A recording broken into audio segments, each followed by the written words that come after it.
दरम्यान मुंबई शिक्षक मतदारसंघातील मतमोजणीला सुरुवात झाली आहे। काही तासातच शिक्षकांचा कौल नेमका कोणाला आहे ते कळणार आहे। मतमोजणी केंद्राबाहेर कडेकोट सुरक्षा व्यवस्था तैनात करण्यात आली आहे। तर मुंबई शिक्षक मतदारसंघामध्ये एकूण 5 उमेदवार रिंगणात आहेत आणि एकूण 12,002 मतदारांनी मतदानाचा हक्क बजावलेला आहे। त्यामुळे या मतदारांनी आता नेमकं कोणाला निवडून दिलं आहे ते अगदी थोड्याच वेळामध्ये कळणार आहे। आज याचं चित्र स्पष्ट होणार आहे। राज्यातले जे शिक्षक आणि त्याचबरोबर पदवीधर मतदार, जे उच्च शिक्षित असे मतदार आहेत, त्यांनी नेमकं कोणाला निवडून दिले ते बघावं लागणार आहे। कारण यांचे प्रतिनिधी विधान परिषदेमध्ये जातील आणि त्यानंतर या लोकांचे मुद्दे त्या ठिकाणी मांडतील आणि त्याचबरोबर जे मुद्दे यांच्यासाठी चांगले आहेत, ज्या समस्या यांच्या आहेत त्या सोडवण्यासाठी कशा पद्धतीने आवाज उचलता येईल याचा प्रयत्न त्यांच्याकडून होणार आहे। त्यामुळे उच्च शिक्षित जे मतदार आहेत राज्यातले, त्यांचे हे प्रतिनिधी, त्यांच्यासाठी निवडणूक झाली होती आणि आज निकाल येणार आहे। संध्याकाळपर्यंत हे चित्र स्पष्ट होणार आहे। दरम्यान मुंबईमध्ये मतमोजणी केंद्र, मुंबई शिक्षक आणि पदवीधरसाठी जी मतदान झालं होतं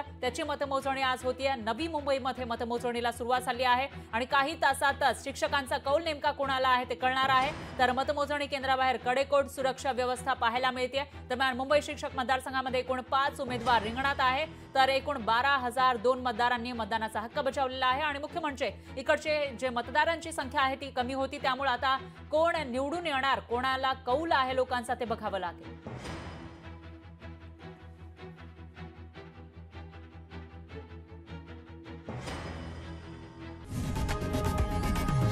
लोकशाही मराठी ऐका, पहा, जागरूक रहा।